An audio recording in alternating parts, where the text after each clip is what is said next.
Okay, I'm going to answer the traditional question of how to make steak au poivre sauté. Now, the version, which I think is kind of like the only one, is very traditional French. It includes cracked black peppercorns pressed into the steak, and then the steak is sautéed. Then the pan is deglazed with brandy, which is flamed, and then some brown stock or brown sauce and a splash of cream are put in. It's reduced to sauce consistency and poured over the steak.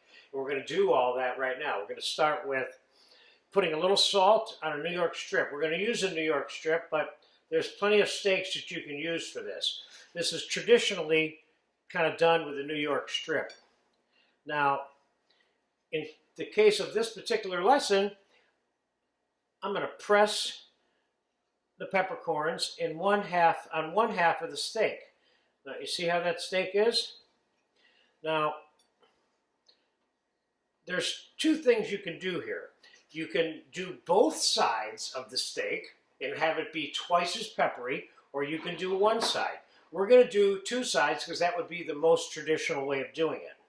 Now, that makes it hotter. Now, here's another way you can make the same steak hotter with the exact same amount of peppercorns as I have right here. And that is, do this 2 or 3 hours before you cook the steak. In other words, coat it with the peppercorns, then put it in the fridge and give it some time to permeate the meat itself, the pepper, before you actually cook the steak. So, we're going to go like that. And we're going to use olive oil because we need something with a little higher tolerance than clarified butter for, number one, the amount of time that we're going to be cooking the steak. It takes longer to cook steak than it does, for example, a small fillet of fish, which is more suitable for using butter. But when you're going to be cooking something for a longer period of time, you need a oil like goose fat, olive oil, duck fat that has a higher tolerance to heat and will last longer. Remember, sauteing something again means cook quickly in hot fat. That's the most diverse description of what saute means. But it varies. Sometimes it's the beginning of the stage of a cooking process. In this case, it's not. So we're going to take a little bit of olive oil and put it in this extremely hot pan that I have. And keep in mind, when I talk about the heat tolerance to the oil, remember what the oil does when you're sauteing something like this. The oil transfers the heat from the hot metal to the food. That's why the oil's in there. There's no other reason for it to be there, see? So, let's put the steak in here. You'll notice we have a smoking hot pan going there. Of course, we have a lesson for you on how to make these cracked black peppercorns if you want to make them yourself, which I did, versus buying them in a supermarket, which is still okay. Not quite as robust, but as the fresh crack, but still good. So my preference would be medium rare on a New York strip, so that's the temperature we're going to cook this. A couple of things I want to mention. This whole concept of steak au poivre, or anything au poivre, which means with pepper, and translated from French, can be applied to other kinds of foods. It doesn't have to be steak au poivre.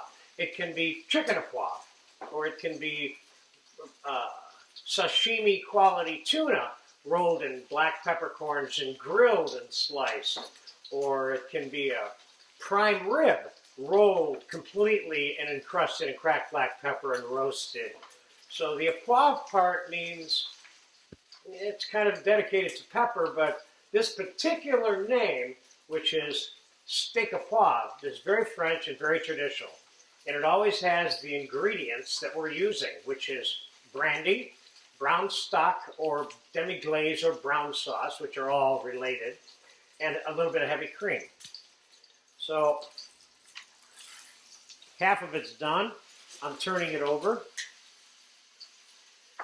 And this is truly one of my favorites. I probably have made this preparation right here with a filet or a butt steak, but mainly with a filet or a New York.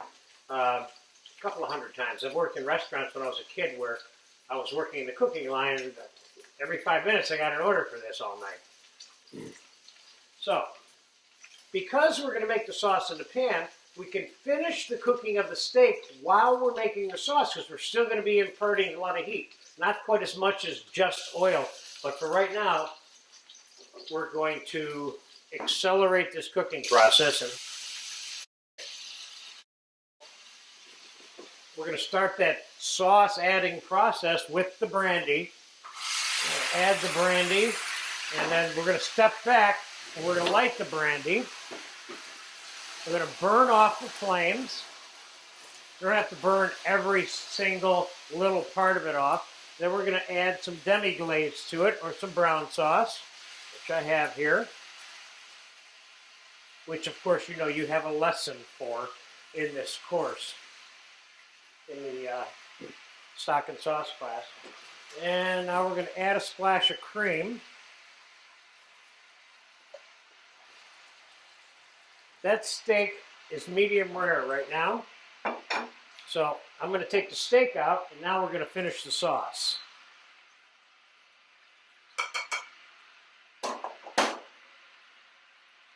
I love this steak. Now we're going to reduce all of this together, the burnt brandy, the demi-glaze, and the cream, until it's sauce consistency, and then we're going to pour it over the steak. And this dish is traditionally served with the sauce poured right over the top of it.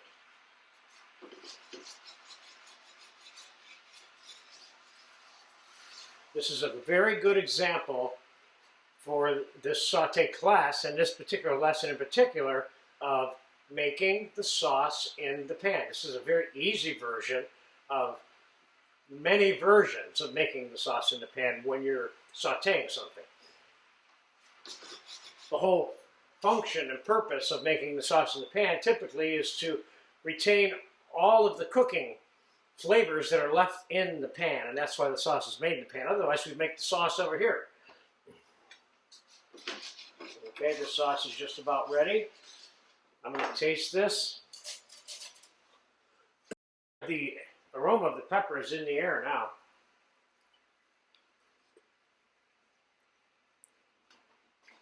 This sauce is good just the way it is. Doesn't need any salt. Whatever salt was put on that steak got transferred to this sauce. I feel like burning my fingers today.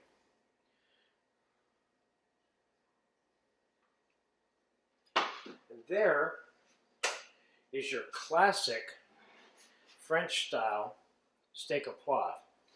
Remember, keep in mind, you can use this technique and this sauce version, which is the original version in all of French cooking for steak au poivre. You just saw it. You can use this version and apply it to other things that you have cracked black pepper encrusted around. I'm getting ready to enjoy this right now. I hope you get a chance to make this and enjoy it. Steak au poivre, à la française.